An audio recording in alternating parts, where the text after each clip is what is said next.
Let's see what happened.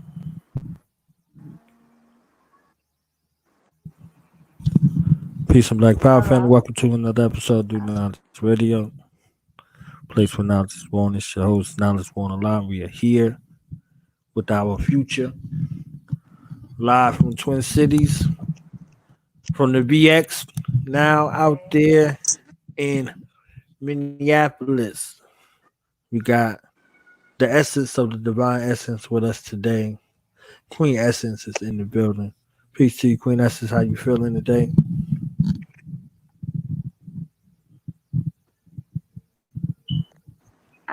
I'm good. I'm just trying to make sure because it's kind of like going in and out a little bit. So I'm trying to make sure I catch everything you're saying.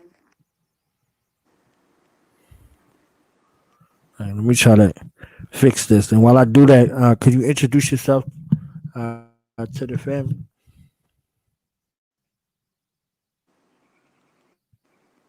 You want me to introduce myself? I could do that. So hi everyone. My name is Essence, and Minneapolis, Minnesota. I work for a Black-led organization, which is a nonprofit named Black Civic Network. And our agenda is basically pushing policies that cater to Black American descendants of slaves or enslaved people. And is really to start to look at how policies and why we need more people to come down to the table and push against these policy bills that are pretty much not serving us. So one of the bills that we've been working on is the African American Family Preservation Act, which was created by Khalees Houston. She also lives in Minnesota, and is really about making sure that young Black children stay in their family household, because we know that CPS does a lot of work to take away Black children from homes and pretty much give it to white people who just use these children as profit. Um, and so we pretty much want to make sure that young Black children, to, and if they need taken out the house home, are given to family members that they can go to versus out of home placement. So that's one of the bills that we've been working on getting more in public schools, because we understand that there are a few Black women in these schools, but we need more Black male figures, because a lot of them are seen as like disciplinary people that handle difficult kids, but it's really that connection that a lot of teachers don't have with these students. So those are the two bills that we're working on. Other than that, I educate. I try and make sure that I catch up on a lot of the things that I didn't, know about or wasn't taught from my family, because my family, we're West Indies. We also are Black American, and so there's a disconnect as well between those two groups. But it's really about just making sure that we tap in and that we stay connected with each other and push forward, because we're in a time where things do need to change. Everything's fallen apart for a specific reason. So yeah.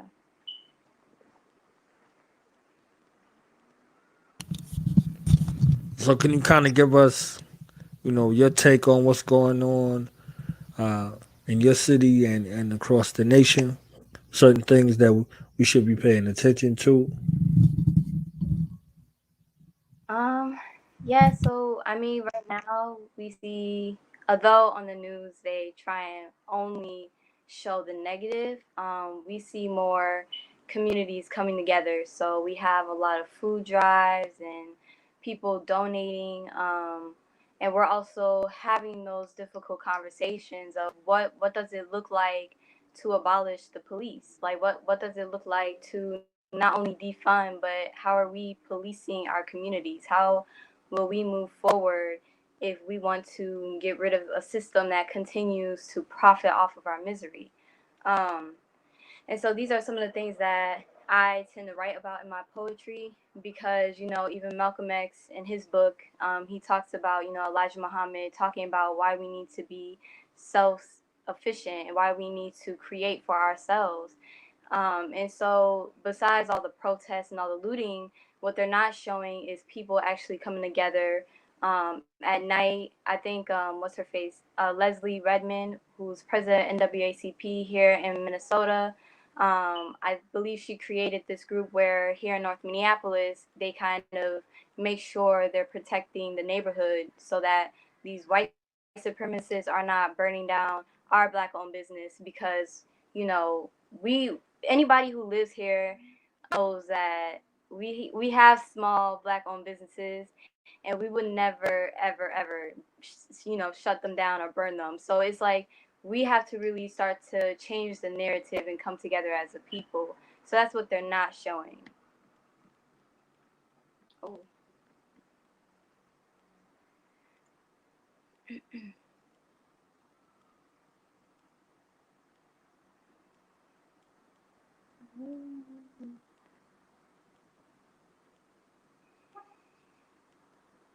All right, I think it might have freeze. I don't know. um yeah. So, well, we have a lot of community organizers out here.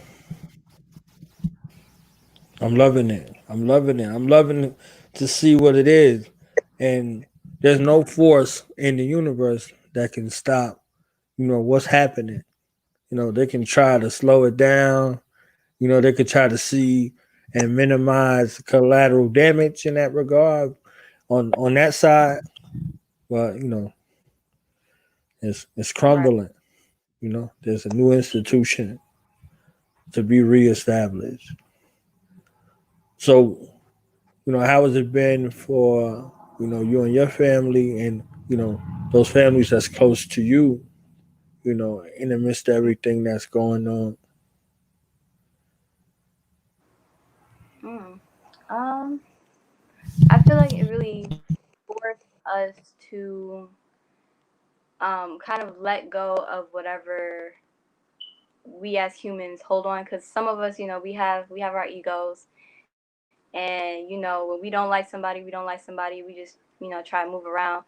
But it really forced us to check up on each other, and so really I think that this kind of made me realize that it doesn't matter how much you may not like somebody, but they still are human. They have a right to grow, and we have to respect one another. And so, as far as me living on my own and seeing how my family's functioning and other families, it is really an amazement to see that we're pushing past these barriers that we limit ourselves to, but I also feel like it's forcing us as a people, as a community, to really reevaluate what are we demanding, not asking for, what are we demanding. Because with my job we talk about reparations, and they owe us that.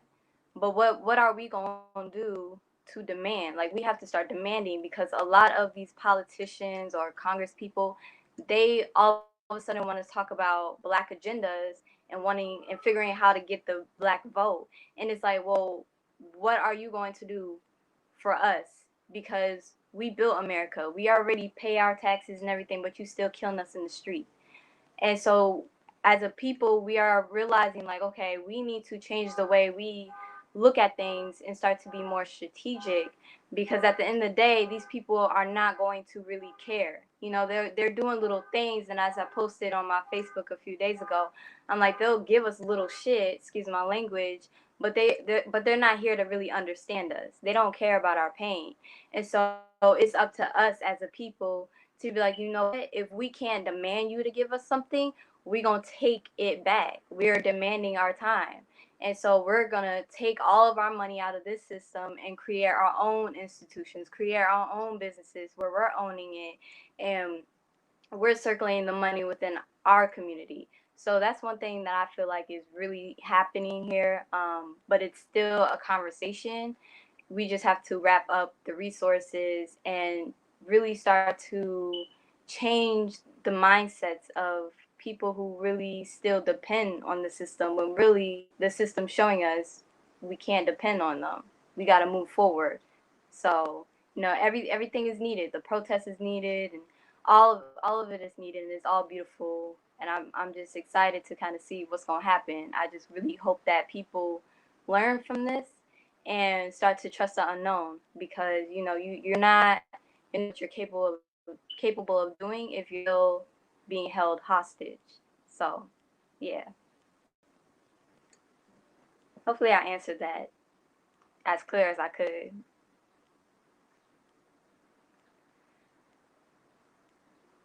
Mm-mm-mm.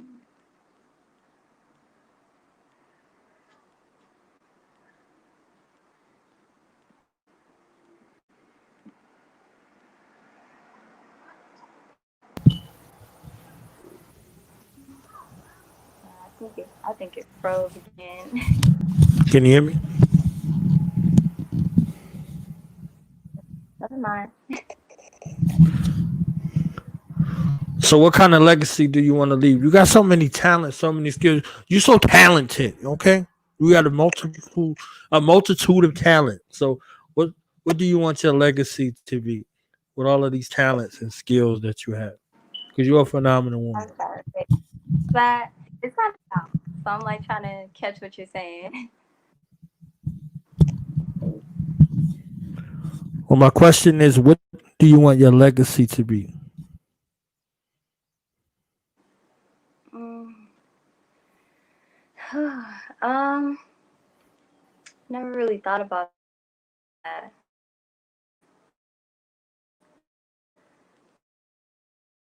Trying to figure out what I want my legacy to be. I guess just to know that I contributed to the change for Black American people. Um, and so I'm still trying to figure that out for myself, because everybody is not remembered for what they do, because if it's like not out there. Um, and I'm not the type of person like put myself out there and be for clout or publicity, but I do want to be remembered for what I did, what I contributed to, not only as an activist but as an artist, um, and how I educate myself and educate the community, and how I voice my opinion, from the knowledge that I have, and ways to create change. So I guess that would be my legacy. Oh, and then assisting people in their trauma. So that's another thing, because we also have to talk about trauma as well, and really kind of get down to the the depth of trauma and like why it's there. So helping in that as well. So.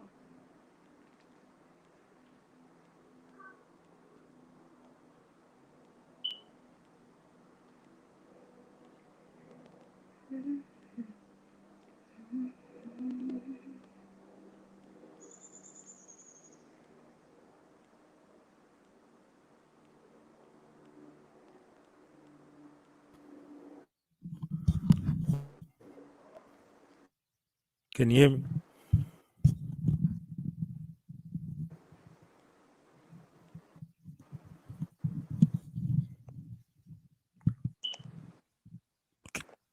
I know you can see me, but can you hear me? Yeah, I can hear you. Okay, I said that sound like a whole book, a whole movie, a whole series right there. Finding my way through revolution.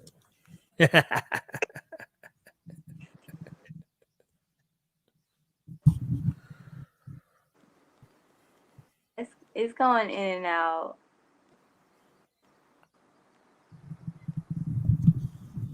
Maybe we got to do a part two so Can we you can hear get into it for real. Yeah, I hear you. Um, do you have any closing me? remarks before we go? Uh, I would just say like stay in. It's one thing to shout Black Power, but when you don't know how your component, like your what am I trying to say? I don't know how your devil that runs all this moves. You're not really gonna know how to move yourself. So I would say, tap in, continue, study and read books that will teach you about your history. Because I feel like one thing is like if you don't know about yourself, you're gonna fall into the anything. So it's very important for people to tap in. Like we can listen to music and watch TV all day, but it's like you're not continuously trying to gain knowledge. That's a problem. And I think that's what we're starting to see today is like everybody got sucked into these rappers and all of these irrelevant people action. Don't nobody know how to move, right? And so, and even the real leaders that are speaking the truth, some people are headed how to just be quiet, serve, study in order to move. We have to move as a people. We can't just keep going one way and then another person going the next way. That's how they able to tear us apart. Um, and so I really hope that start to realize and open their eyes game. This is our life. We reached Black people, and so it is our responsibility to make sure that we figure out who you are, and don't to voice your um, and like you ain't got the protest. And I realized it wasn't for me. So figure out who you are and what your are, what lights you up, and continue to educate and stay tapped into those. I would recommend, listening to Rizzi Islam, Ben X. I'm pretty sure there's a few other people that are not coming to mind. You can check them out on YouTube or their Instagram. But just stay tapped in. That's all I can say. And check out Black Civic Network. We're here in the Twin Cities, Minneapolis, Minnesota, and St. Paul. And so, yeah, thank you. Did it freeze again? I think it froze again.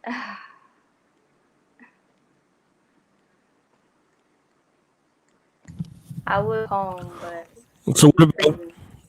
where people can reach you via social media? Wait, what was that? How can people reach you on social media?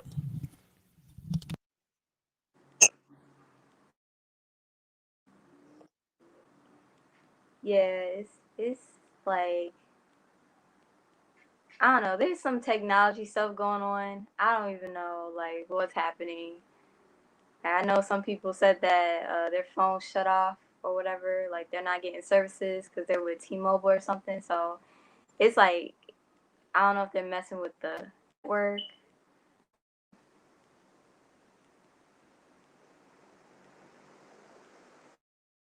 Oh damn.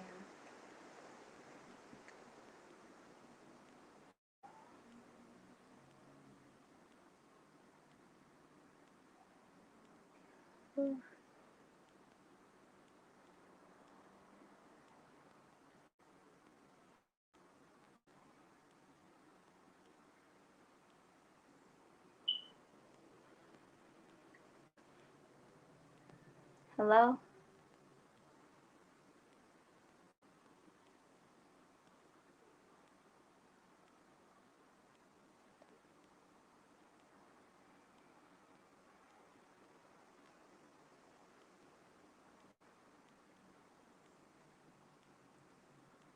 Um, I don't know what else to say. Uh,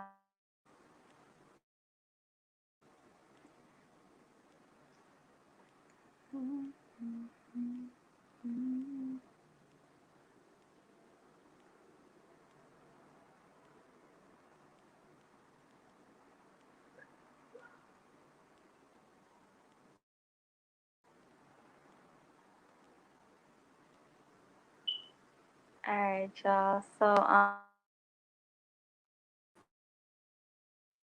me out.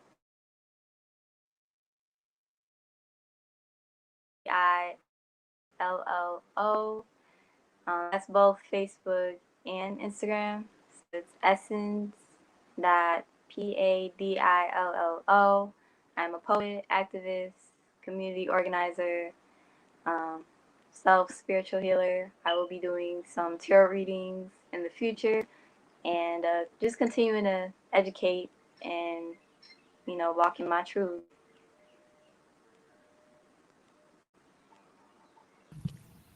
That's right. This won't be the last time y'all see or hear her on this platform. Got some stuff coming. Surprises. Surprises. Thank you. All right. Enjoy your day. Thank you for coming through. Yep, no problem. Stay dangerous and peace. Peace.